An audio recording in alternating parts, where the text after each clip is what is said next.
الحمد لله وكفى والصلاة والسلام على عباده الذين اصطفى أما بعد فأعوذ بالله من الشيطان الرجيم بسم الله الرحمن الرحيم رب اشرح لي صدري ويسر لي أمري واحلل عقدة من لساني يفقهوا قولي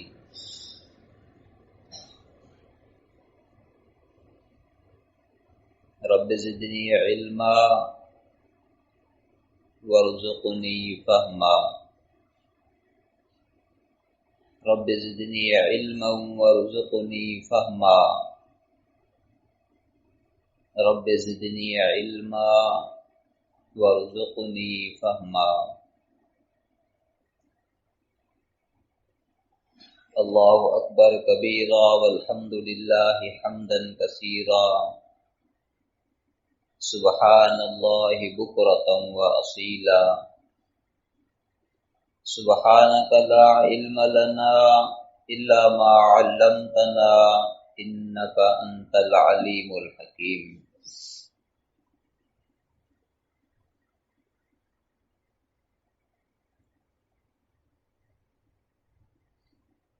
أعوذ بالله من الشيطان الرجيم يا أيها الذين آمنوا اتقوا الله وكونوا مع الصادقين صدق الله العظيم اللهم صل على سيدنا محمد وعلى آل سيدنا محمد كلما ذكر الذاكرون وكلما غفل عن ذكره الغافلون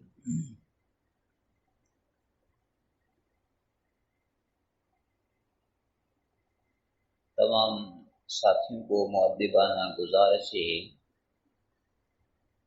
جو ساتھی باہر بیٹھے ہوئے ہیں تھوڑا سا مل کر بیٹھیں،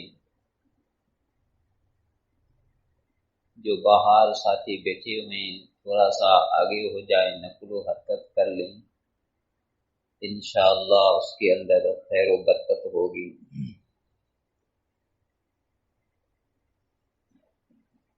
بیان تو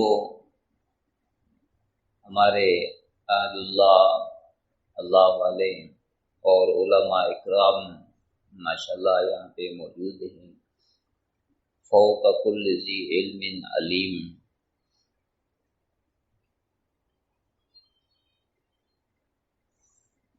ہر ایک علماء اکرام اپنے مقام کے حساب سے واعظ نصیحت کا سلسلہ جاری رکھتے ہیں۔ اصلی مقصد ہے کہ عمل اور فائدہ ہمیں نصیب ہو جائے۔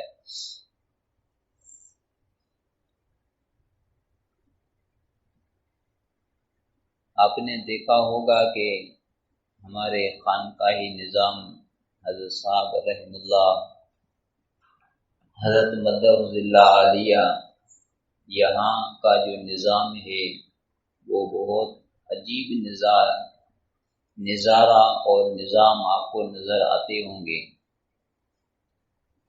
کسی قسم کی الحمدللہ بد نظمی نہیں ہے، ترتیب سے حساب سے کسی بھی ساتھی کو مشقت اور تکلیف نہیں آتی ہے۔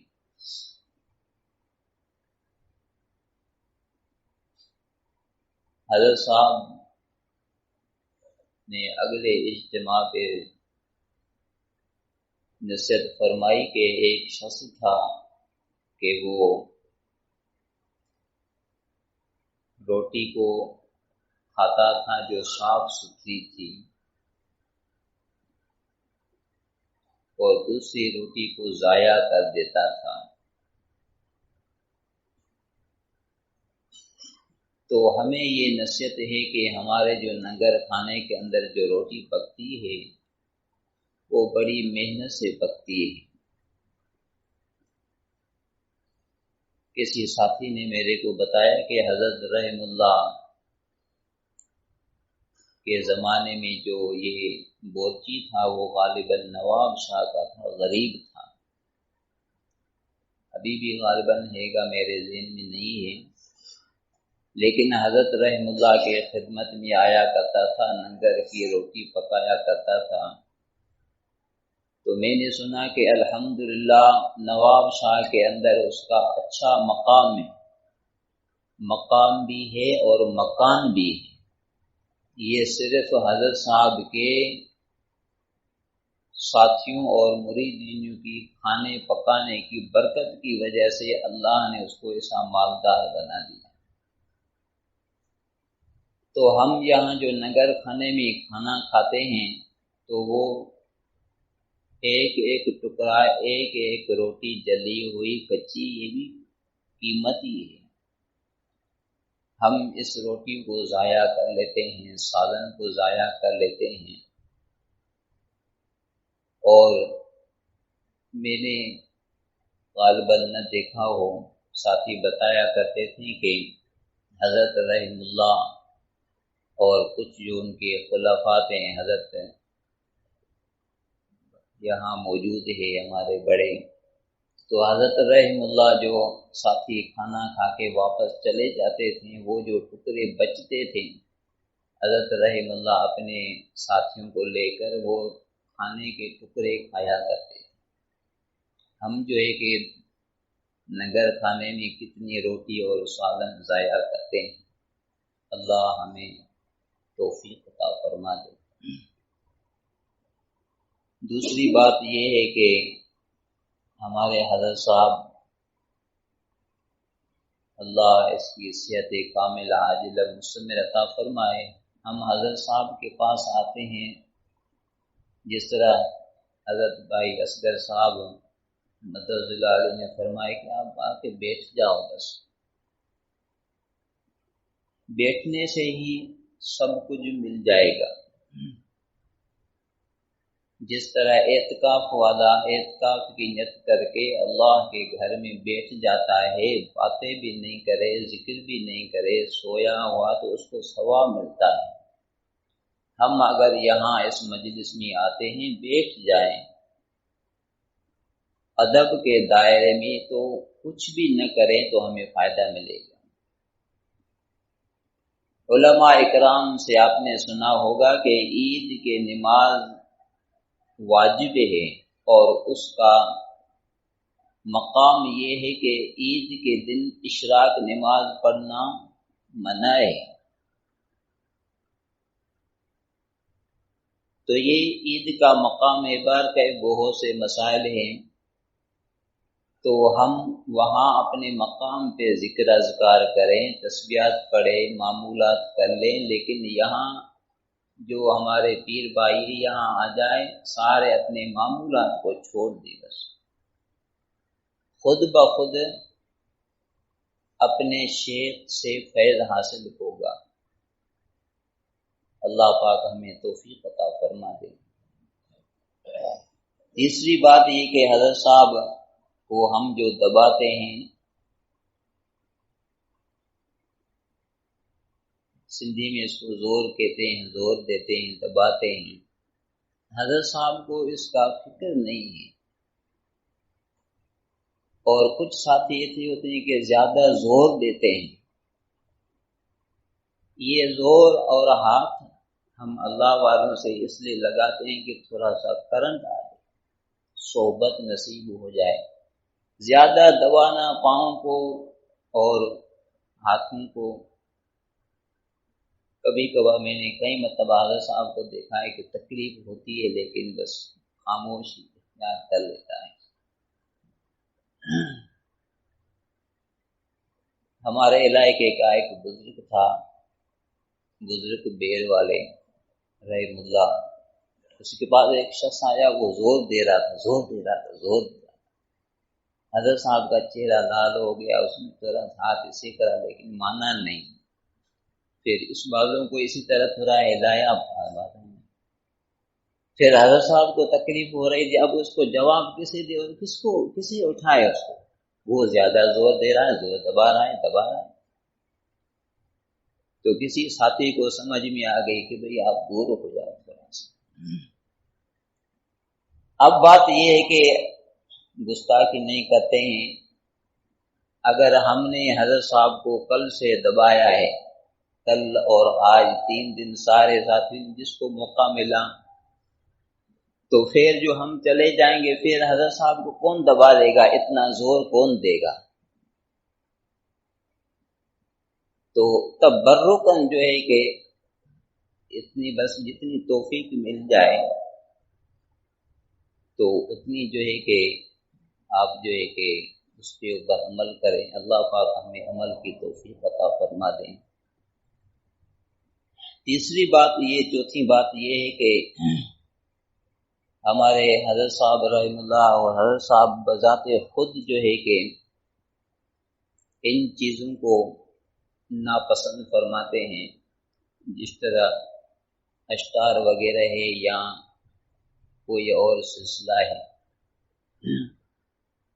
آپ نے ہر جگہ پہ ہر مقام پہ دیکھا ہوگا کہ جو ساتھی ہیں، آج کل تو یہ میڈیا کا دور ہے، فیس بک کا دور ہے، پتہ نہیں کیا ہے بھائی، اصغر صاحب کی طرح مجھے بھی چلانا کم آتی ہے لیکن کسی نے میرے کو بھی سکھا دیے۔ تو کچھ ساتھیوں کی طرف میں نے غور کیا ہے کہ کبھی کبھار وہ تصویر نکال دیتے ہیں یہاں پہ۔ حضرت ساجد صاحب مدرس علیہ نے ایک واٹس ایپ پہ پروگرام بنایا ہے، وہ صرف خانقاہ نظام کے لیے ہے، اور حضرت صاحب نے کئی مرتبہ جو ساتھی اس کے اندر کیا کہتے ہیں ملے ہوئے ہیں جہاں اس کے، تو حضرت صاحب فرماتے ہیں کہ بھائی اس سے نہیں کیا کرو، تصویر سے اور جو باتیں اس کے گریز کرے، لیکن ہم جو ہے کہ وہ اور بات اس کے اندر ڈال دیتے ہیں۔ مجھے کبھی دکھ بھی ہوتا ہے اور غصہ بھی آتا ہے، لیکن میں کہتا ہوں کہ حضرت صاحب نے واٹس ایپ بنایا ہے اور امیر وہی ہے، بس ہمیں صبر کرنا ہے۔ تو جس مقصد کے لیے جو چیز ہو اس کو اسی طریقے سے استعمال کیا جائے۔ اور ہم یہاں پہ جو تصویر نکالتے ہیں، حضرت صاحب جہاں بھی جاتے ہیں ہمارے مدارس کے اندر ہر خانقاہ یا ہر علاقے کے اندر کوئی بھی یہ نظام نہیں ہے لیکن چل رہا ہے الحمدللہ۔ ہمارے یہاں آپ کو کوئی ایسا نظام نظر نہیں آئے گا۔ ہاں البتہ جو یہ جو پروگرام حضرت صاحب کے ساجد صاحب کی طرف سے پیچھے ہو رہا ہے، یہ آڈیو میں ویڈیو کے اندر نہیں ہے۔ کسی کو اگر بات سننی ہوتی ہے، سمجھنی ہوتی ہے کہ وہ بیانات پتہ نہیں کس طرح آ جاتے ہیں، حضرت صاحب بھیجتا ہے واٹس ایپ سے یا اسی طریقے سے۔ اور تصویر مجھے تو حضرت صاحب سے الحمدللہ تعلق تھا، حضرت صاحب سے بھی، تو حضرت صاحب رحم اللہ کو میں نے کئی مرتبہ دیکھا، صحبت دیکھی۔ بعض مجھے ساتھیوں نے کسی اس کی تصویر بھی دکھائی تھی، عجیب قسم کی تصویر تھی، تو میں نے تو الحمدللہ دیکھی بھی صحیح، تھوڑا تو طبیعت کے اندر جلال بھی آیا۔ تو حضرت بیروالے رحم اللہ تصویر کے مخالف تھے، اور ہمارے حضرت صاحب دیگر جو اللہ والے ہیں، اور ہمارا جو یہ اس خانقاہ نظام ہے وہ بھی اسی طرح ہی ہے۔ تو میں حضرت صاحب کے سامنے بے ادبی سے آپ ساتھیوں کی طرح متوجہ ہو رہا ہوں کہ اس سے آپ تھوڑی سی گریز کر دیں۔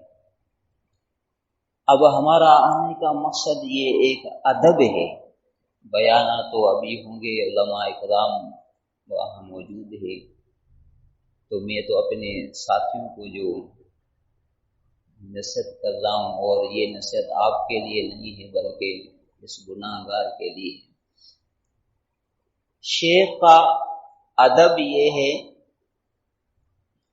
بہت سے آداب ہے۔ ہم کل سے یہاں آئے ہوئے، اور حضرت ساجد صاحب فرماتا ہے کہ آج کی یہ پہلی نشست ہے، کل کہے گا کہ آج کی یہ آخری نشستیں ہیں، ہاں کل جو ہے کہ ہم واپس چلے جائیں گے۔ اب ہم دیکھیں کہ ہم آئے تو صحیح، کھانا بھی کھایا، ننگر بھی، اور سوئے بھی صحیح، وقت بھی دیا، جس طرح ابھی مول صاحب نے بیان فرما دیا کہ سارے ساتھی میں اکثر پٹھان بھی ہے اور سارے ساتھی درحال دیکھتا ہوں۔ ادب کا مقام ضروری ہے۔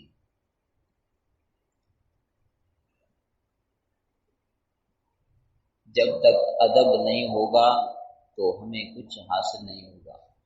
دور ہیں تو پھر کہتے ہیں کہ حضرت صاحب نہیں دیکھتا ہے، اللہ واللہ نعوذ باللہ، اللہ بھی ہم کہتے ہیں کہ نہیں دیکھتا ہے۔ استغفر اللہ، اللہ معاف فرمائے سارے کے سارے، تو ماشاءاللہ نیک ہوں، میں آپ سے بھی زیادہ ہے جو ہے کہ گناہ گار ہوں۔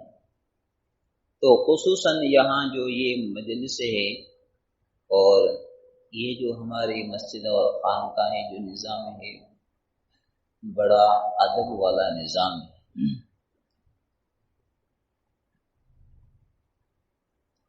اور اصلی حقیقت بھی یہ ہے کہ یا ایھا الذین آمنوا اتقوا اللہ،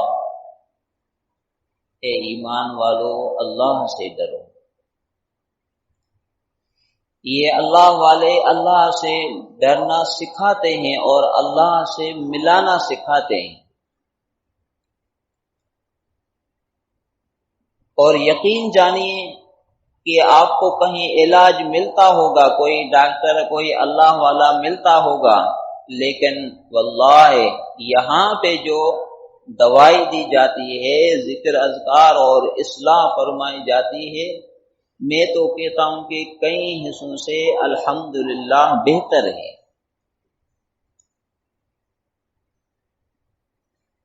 پہلے زمانے کے اندر ایک بادشاہ تھا، تو وہ کئی لوگوں سے دوائی لیا کرتا تھا، حکماء اس زمانے کے اندر موجود ہوتے تھے۔ تو جس طرح جتنی دوائی کھاتا تھا اتنا ہی وہ بادشاہ موٹا ہو جاتا تھا۔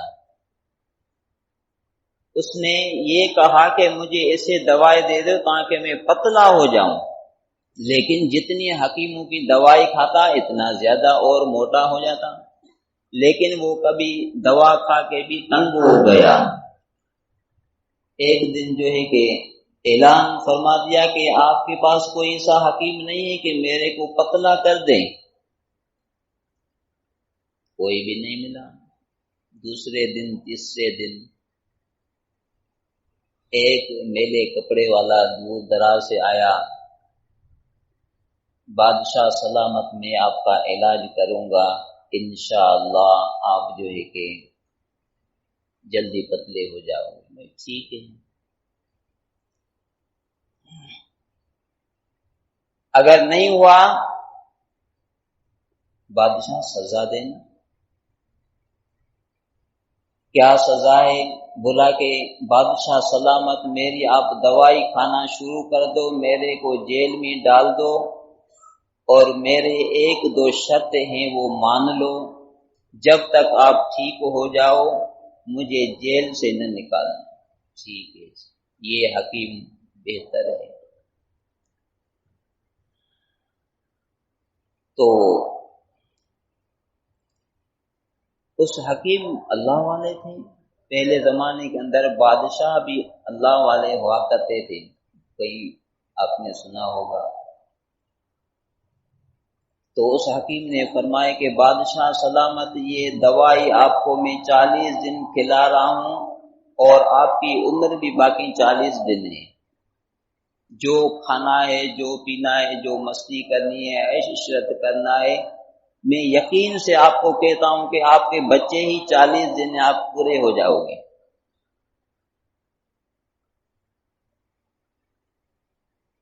اب ہمیں بتائیں کہ وہ دوائی کون سی کھائے گا، کھانا کون سا کھائے گا، سکون کی نیند وہ کسے کرے گا؟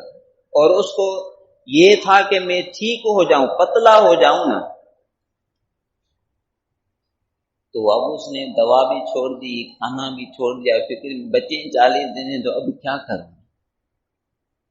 اور گھر والوں سے بھی ملنا جلنا کم کر دیا، حکما جو وزراء تھے ان سے بھی ملنا جلنا کم کر دیا۔ آہستہ آہستہ وہ میری طرح سوکھتا گیا۔ 40 دن پورے ہونے والے تھے، بولا کہ حکیم صاحب نے میرے کو تو ہلاکت میں ڈال دیا، اب میں تو کانپ رہا ہوں، پتہ نہیں بس فرشتے کب آئیں گے، روح پرواز کر دیں گے، ایک دن بچائے اللہ خیر فرما لے۔ تو 41 دن ہو گئے تو بادشاہ تو ماشاءاللہ جب بڑے دروازے سے نہیں نکل سکتا تھا تو وہ کھڑکی سے نکل جاتا تھا۔ حکیم کو بلایا کہ حکیم آپ نے بولا کہ 40 دن کے بعد آپ چلے جاؤ گے اور میرے تو 41 دن ہو گئے۔ بادشاہ سلامت، آپ یہ بتاؤ کہ پتلا ہوئے کیا نہیں؟ آپ نے دوائی تو اس لیے لی تھی نا بھائی؟ بولا کہ ہاں ٹھیک ہے ماشاءاللہ۔ اس حکیم کو آزاد بھی کر دیا اور اس کو انعام بھی دے دیا، کیونکہ اس کا مقصد یہ تھا کہ میں پتلا ہو جاؤں، علاج ہو جائے۔ ہمارے یہاں آنے کا مقصد بھی اللہ والوں کے بعد صاحب مدد عالیہ فرماتے ہیں کہ بہت سے کیسز آتے ہیں ان کے پاس، حضرت صاحب کے پاس، تو ہر کوئی شکایت لے کر آتا ہے حضرت صاحب رحم اللہ کے پاس مثلاً، تو حضرت صاحب فرمایا کرتے تھے کہ بھائی آپ کی زمین ہے، زمین میں پانی ڈالا ہے، پانی کسی غصب کیا ہوگا، چوری کا پانی، زوری کا پانی لیا ہوگا، اور جو ہے کہ اس پانی کا ازالہ کر لو، برکیف من لوگوں سے معافی مانگ لو، اور جو نماز قضا کی ہے وہ پوری ادا کر لو، جو احکام ہے وہ پورا کر لو، اگر آپ کے بیٹے بات نہ مانے تو میرے پاس آنا۔ تو ہم یہاں آتے ہیں وہ مقصد حاصل کرنے کے لیے، اگر ہم اسے چلے گئے اور جو ہے کہ وقت ضائع کر لیا، جسے آنا ویسے جانا، کوئی فرق نہیں ہوگا۔ اللہ پاک ہمیں عمل کی توفیق عطا فرما دے۔ دوسری بات یہ ہے کہ اللہ والے ہوتے ہیں وہ دنیا کے طرف نہیں آخرت کے طرف لے جانے کی کوشش کرتے ہیں کہ بندہ سنور جائے اور اللہ سے اس کا تعلق جڑ جائے اور وہ دنیا کو چھوڑ کر آخرت کے طرف، جہنم سے بچ کر جنت کے طرف چلے جائے۔ یہ اللہ والے اسی حساب سے محنت فرما لیتے ہیں۔ ہم جو مراقبہ کرتے ہیں نا، آنکھیں بند کر لو، دل کی طرف توجہ، دل کا توجہ اللہ کی طرف دو اور سانس کو سینے میں بند کر دو۔ یہ کیا ہوتا ہے کہ اس سے جو جس طرح حضرت شاہد صاحب مدد علی نے کل جو ہے کہ ذکر کے بارے میں بہت اچھی مسئلہ نصیحت فرما دی، تو یہی طریقہ ہے کہ ہمارا تعلق اللہ سے مل جائے اور آخرت ہماری سنور جائے، اس لیے آتے ہیں۔ اسی کا مثال یوں سمجھو کہ ایک بادشاہ تھا، وہ مرنے کے قریب تھا اور اس کے طرف کوئی ورثہ ایسا نہیں تھا کہ اس کے گادی پہ بیٹھے۔ اعلان فرما دیا کہ بھائی میں ابھی جانے والا ہوں، میری بادشاہت اور میری زندگی پوری ہو گئی ہے، لیکن شرط یہ ہے کہ میری بادشاہ میری کرسی پہ وہ بیٹھے گا جو میرے جانے سے پہلے ایک رات میری قبر میں سوئے،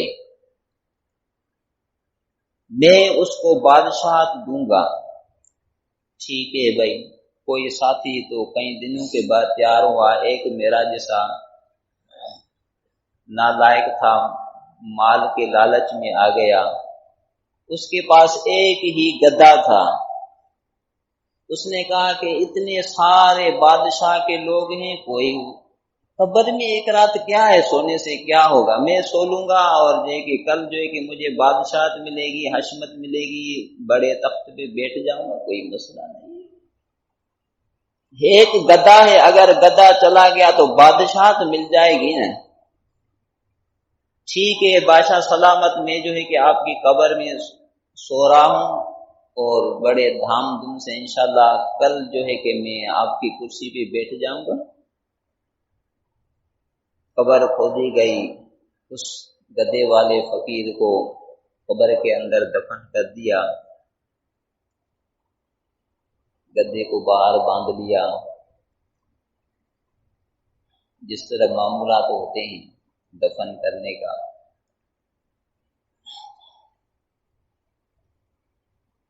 فرشتے آئے، سوال فرما دیا، بھائی یہ تو 3 سوال تو ہوتے ہیں، وہ تو مردے سے ہو گئی، آپ زندہ ہو، سب سے پہلے بتاؤ کہ یہ گدھا آپ کا ہے؟ بولا کہ ہاں۔ بولا کہ اس کا حساب کتاب دے دو۔ کہ گدھے کا کیا حساب ہوتا ہے؟ بھائی گدھے کا حساب یہ ہے کہ آپ نے اس کو بلا جواز آپ نے اس کو مارا تھا۔ فرشتوں نے کہا کہ آپ نے اس کو مارا تھا؟ بولا کہ ہاں میں نے اس کو بلا جواز مارا تھا۔ بولا کہ اللہ کی طرف سے قانون ہے کہ اس گدھے والے مالک کو 200 کوڑے لگا لو۔ اب اس نے ایک دفعہ گدھے کو مارا ہے اور اس کے بدلے میں جرمانہ یہ ہے کہ 200 کوڑے اس کو قبر میں لگائے جاتے ہیں۔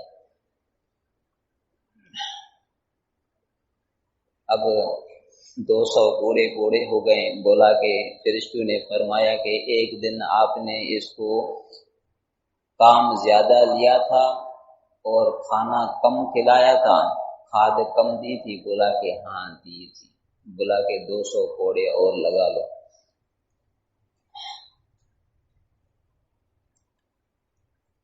چار 400 ہو گئے۔ جب 400 پورے ہو گئے تو فرشتوں نے فرمایا کہ ایک دن جو ہے کہ آپ نے اس کے طاقت سے زیادہ اس کے اوپر وزن اٹھایا تھا؟ بولا کہ ہاں اٹھایا تھا۔ بولا 200 کوڑے اور لگا دو۔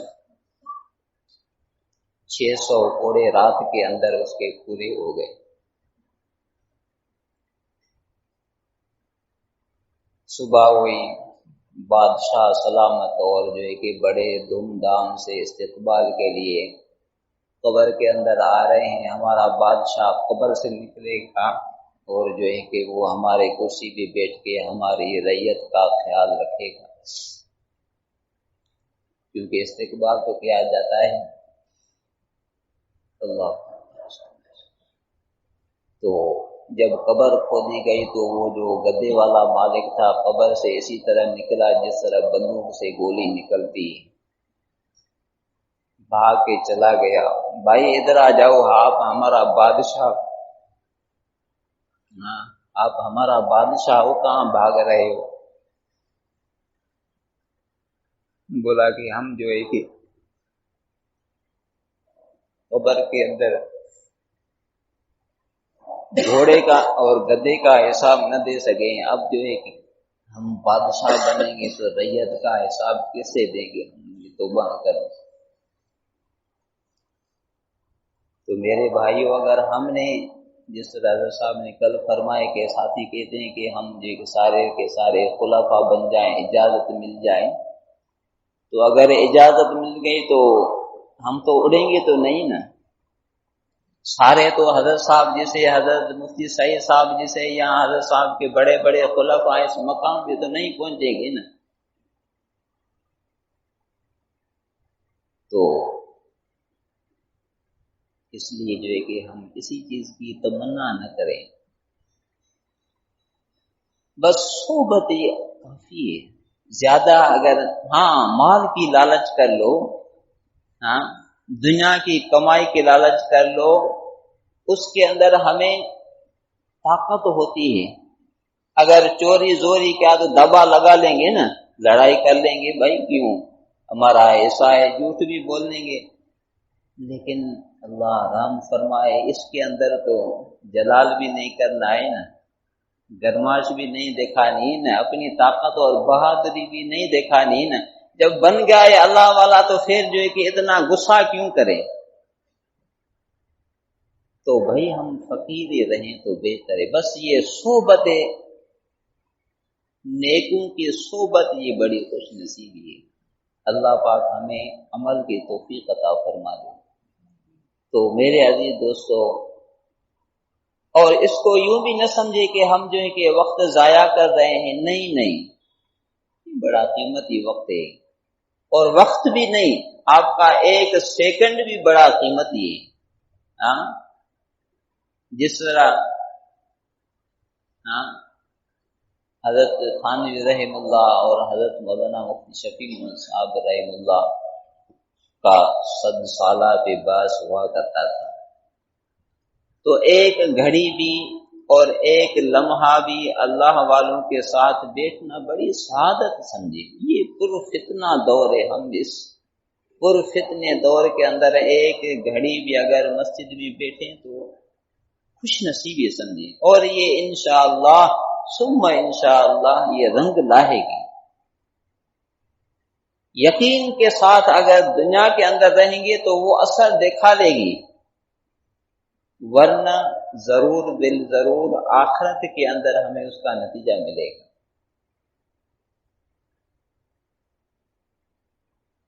کیوں؟ بس محبت ہو۔ ہمارے ایک پیر بھائی تھے محمد نواز صاحب، حضرت صاحب رحم اللہ کے وفات کے بعد جو ہے کہ ہلکا ہلکا لگتا تھا، محنت کے ساتھی جو ہے کہ ادھر ادھر ہو گئے، تو یوں سمجھو کہ بڑی محنت کا زمانہ تھا۔ غالباً شاید میں نے بیان پورا کر دیا کہ کسی اور ساتھی کا تھا، تو مولانا محمد نواز صاحب حضرت صاحب کے پاس گئے اور ادھر جو ہے کہ حال حوال لیا، تو ادھر کوئی بیان کرنے والا نہیں تھا، ساتھی سے جو ہے کہ بیٹھے تھے۔ حضرت صاحب جو ہے کہ اپنے خیالات میں تھے کہ ابھی کس کو بیان دیا جائے، کون ہے بیان کا لائق۔ ہم تو بس اللہ رحم فرمائے سارے کے سارے جو ہے کہ ادھر بیٹھ جاتے ہیں بے ادبی کے ساتھ، لیکن حکم ہوتا ہے الامر فوق الادب۔